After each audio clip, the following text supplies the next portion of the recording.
So guys यहाँ पे बने जा रहे हैं आर्ट वर्क। साइज पर ही देखा होगा तो लोगों को ना एक थोड़ा फियर भी होता है कि बड़े साइज पे कैसे करें और इसका मैक्सिमम साइज कितना हो सकता है। तो इसी वे में ना बस एक बड़ा एक्सप्लोर करने की कोशिश कर रहे हैं कि और देखते हैं कैसा होगा। तो फोन मैंने आपको दिया सर जी।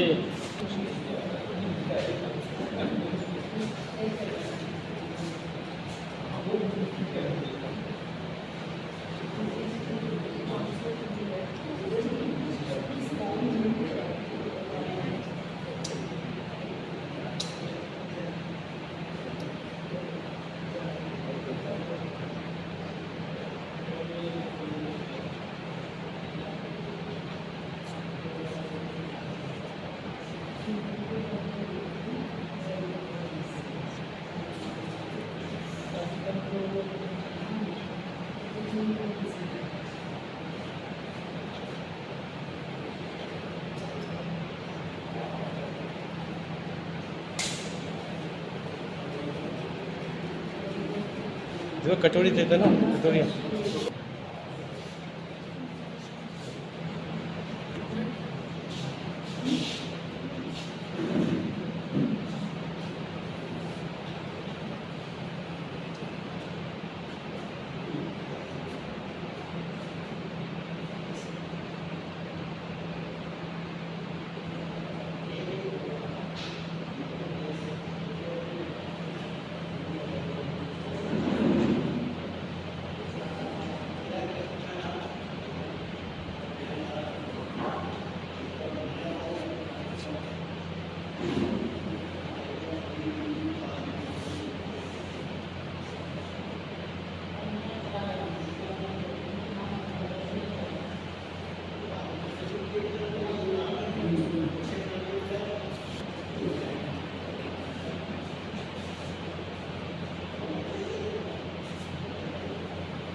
स्लो में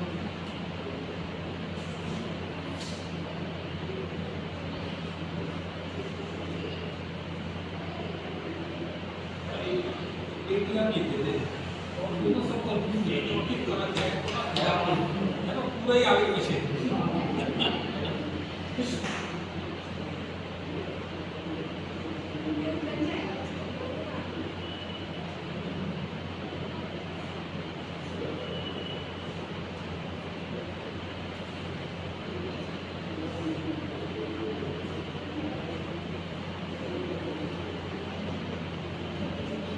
आर्ट एग्जीबिशन।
क्योंकि अभी हमने यहाँ पर देखा कौन सी दो लाइन कॉमन दिख रही थी, एक थिक लाइन और एक थिन लाइन। तो अगर हम एक पेन से थिक लाइन और थिन लाइन क्रिएट कर पा रहे हो तो हम उससे कैलीग्राफी कर सकते हैं किसी भी टूल से। जिस भी टूल से आप थिक लाइन और थिन लाइन क्रिएट कर पा रहे हो उससे हम एक स्टाइल सीख सकते हैं। तो जो ब्रश कैलीग्राफी का रूल होता है वो यही होता है कि जब हम ऊपर से नीचे जाते हैं अप टू डाउन तो वो थिक होता है, जब नीचे से ऊपर जाते हैं तो थिन होता है, ठीक है। और हर एक स्क्रिप्ट के कुछ फंडामेंटल स्ट्रोक्स होते हैं, हम डायरेक्ट लेटर नहीं सीखते हैं किसी भी स्टाइल में, हम उनके बेसिक स्ट्रोक्स पे काम करते हैं। तो पहला स्ट्रोक ये होता है, दूसरा ये होता है, इन दोनों को अगर हम कर्व में कनेक्ट करते हैं ओवल बनता है। थर्ड स्ट्रोक ये होता है, फोर्थ, फिफ्थ, सिक्स्थ। हम कितने भी स्ट्रोक्स और भी क्रिएट कर सकते हैं। लाइक अगर हम सेम स्ट्रोक है बट हमने इसको डिसेंडिंग लूप बना दिया और इसको असेंडिंग लूप बना दिया, तो बेसिकली ये 6 to 8 कॉमन फंडामेंटल स्ट्रोक्स होते हैं जिनके थ्रू हम किसी भी ब्रश कैलीग्राफी स्टाइल को सीख सकते हैं। हर एक स्क्रिप्ट के अपने कुछ बेसिक फंडामेंटल स्ट्रोक्स होते हैं। अगर हम देवनागरी करेंगे तो उसके स्ट्रोक्स अलग अलग होंगे, अगर हम इटैलिक करेंगे तो उसके स्ट्रोक्स अलग होंगे, और इन्हीं से क्रिएट करके हम सारे लेटर्स को बनाते हैं। तो जैसे अगर हम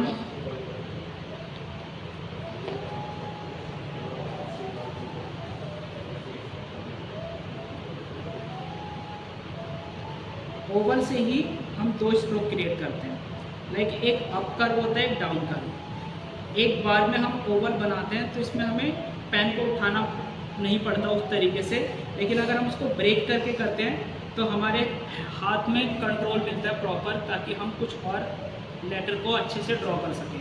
अगर मैं इस तरीके से ए बनाऊंगा तो मैं तो बना लूँगा, लेकिन अगर मैं इसको ब्रेक करूँगा और मैं आपको बनाने के लिए कहूँगा तो ये फ्लो नहीं आएगा। लेकिन अगर हम इसी को ही डिवाइड करके ये दो स्ट्रोक बनाते हैं तो हम इससे ईजिली कुछ भी लेटर्स क्रिएट कर सकते हैं जो कर्व वाले होते हैं। तो जैसे अगर मैं कुछ स्ट्रोक को यूज़ करके बेसिक स्ट्रोक्स लाइक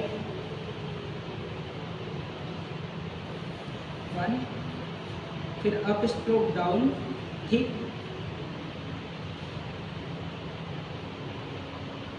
तो जैसे हम किसी भी लेटर को बना रहे हैं तो जब हम बेसिक फंडामेंटल स्ट्रोक्स को कनेक्ट करते हैं तब वो एक लेटर बनता है। तो आपको सबसे ज़्यादा जो प्रैक्टिस करनी है कभी भी किसी भी स्टाइल की, तो आप बेसिक स्ट्रोक्स पे सबसे ज़्यादा काम करें। बेसिक स्ट्रोक्स की अगर आपकी प्रैक्टिस अच्छी है तो आप किसी भी लेटर को इसलिए ड्रॉ कर सकते हो। तो जैसे मेरे हर एक स्ट्रोक पे कंट्रोल अच्छा है, तो अगर मैं इनको सबको आपस में ब्रेक लेकर कनेक्ट कर रहा हूँ तो ये बन गया। अगर मैं इसकी जगह ये स्ट्रोक यूज़ कर रहा हूँ बड़ा, तो वो डी बन गया। अगर इसी की जगह मैं फिर लूप यूज़ कर रहा हूँ तो जी बन गया। अगर मैं सिर्फ एक लाइन यूज़ कर रहा हूँ तो क्यू बन गया। ठीक है, जैसे ये एक फैमिली हो गई। अब मैं इसके नीचे का अगर लेटर यूज़ कर रहा हूँ स्ट्रोक,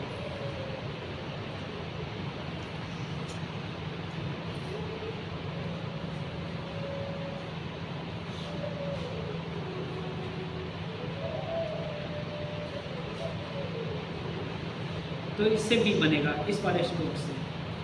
दूसरा स्ट्रोक अगर मैं इसको नीचे की तरफ ले जाऊंगा तो ये पी बन जाएगा। अगर मैं इसको थोड़ा सा शॉर्ट में डिवाइड करके करूँगा तो के बन जाएगा। तो बस जैसे कुछ फंडामेंटल स्ट्रोक्स का यूज़ करना है और इनसे सारे लेटर्स बनते हैं। तो जब भी हम कोई भी कैलीग्राफी सीखेंगे तो इसका समझ लो कि कुछ बेसिक स्ट्रोक्स है जिनकी हमें प्रैक्टिस करनी है। हमें 26 लेटर स्मॉल की या 26 लेटर कैपिटल की, 25 लेटर 26 दोनों की प्रैक्टिस से पहले कुछ बेसिक स्ट्रोक्स की प्रैक्टिस करनी ज़्यादा ज़रूरी है ताकि हमें सारे लेटर पे कंट्रोल आ जाए। कैलीग्राफी में यही चीज़ ज़रूरी है कि बेसिक स्ट्रोक्स पे आपका कंट्रोल कैसा है, क्योंकि जब भी हम कोई नया टूल यूज़ करते हैं तो उसको यूज़ करने में भी एक एंगल की ज़रूरत पड़ती है। तो अगर मैंने ब्रश पेन को ऐसे होल्ड किया है तभी वो थिकनेस प्रॉपर आ पा रहा है, अगर मैंने उसको पॉइंट से यूज़ करा तभी थिकनेस आ पा रहा है। तो ब्रश पेन सबसे मॉडर्न कैलीग्राफी, ये हम सबसे ईजिली यूज़ कर सकते हैं। तो इससे हम लोग शुरू कर सकते हैं जब भी आप प्रैक्टिस करो।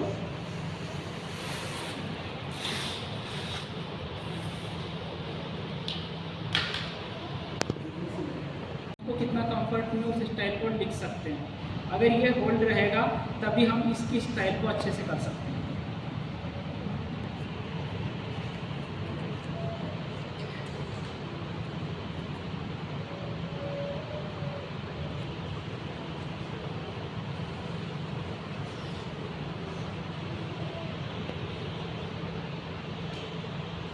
अब देखो जैसे मैंने इस पेन को पकड़ा,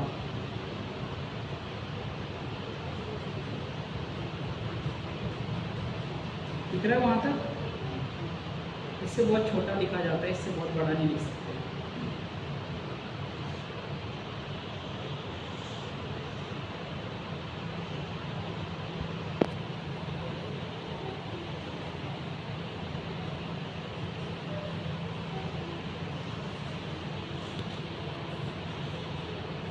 ऐसा फ्लो नहीं आ रहा।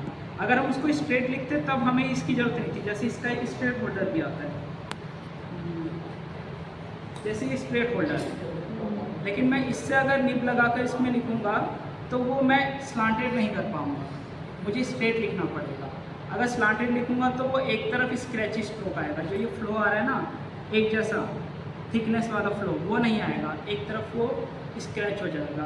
तो हम स्ट्रेट होल्डर गरीसिंग के लिए या तो कुछ स्ट्रेट लेटर्स के लिए यूज़ कर सकते हैं। हर टूल का वही अलग अलग यूज़ है, हम उस तरीके से कर पाते हैं।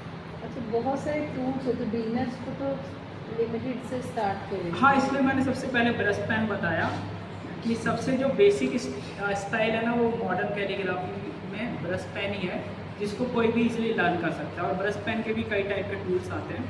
तो जैसे हम लोग जो सबसे ज़्यादा यूज़ करते हैं सिखाने के लिए टॉम्बो पेन होता है, क्योंकि ब्रश टॉम्बो एक ब्रश पेन होता है, होगा मेरे पास। जैसे ये इसका टिप छोटा होता है, तो इसमें हमें ज़्यादा कंट्रोल मिल पाता है।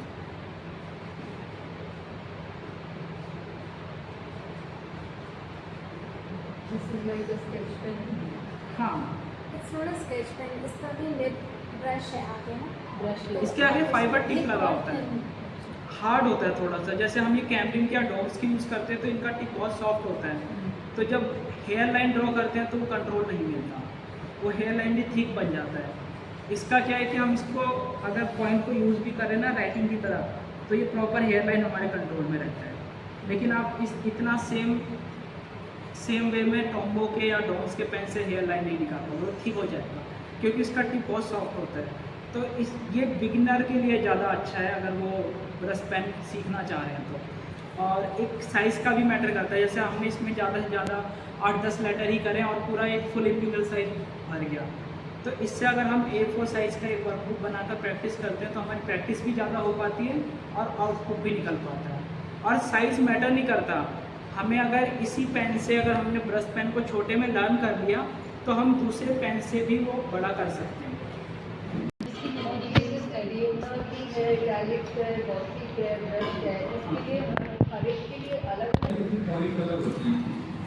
उसको पूरे पेन को बोलते हैं, it's all about tip only. हाँ, हर एक स्क्रिप्ट का हर एक स्टाइल का एक स्पेसिफिक पेन होता है, स्पेसिफिक टूल कह सकते हैं। टूल्स का मतलब तो फिर सभी टूल्स होते हैं।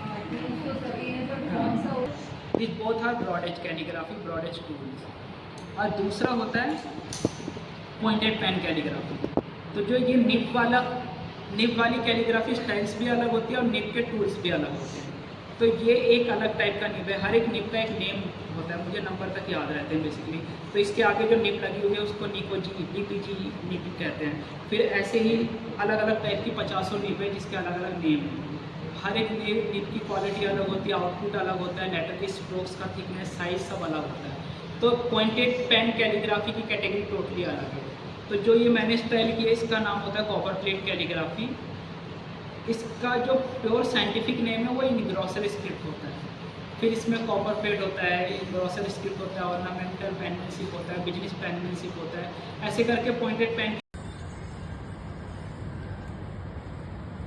उसकी खासियत क्या होती है कि जो स्ट्रोक आया है ना ऊपर, ये कभी भी नहीं आएगा दोबारा, है ना। तो ये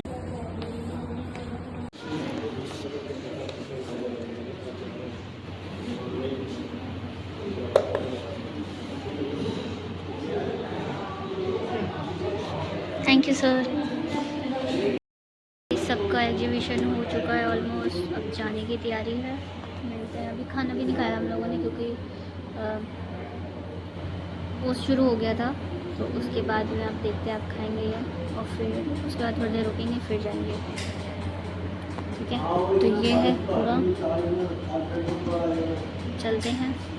इस ब्लॉग को यहीं एंड करते हैं। ज़्यादा कुछ था नहीं, बहुत कुछ सीखने को मिला, तो इसलिए वीडियो ठीक से बना नहीं पाई, उसके लिए सॉरी। सो मिलते हैं, बाय बाय नेक्स्ट ब्लॉग में, बाय।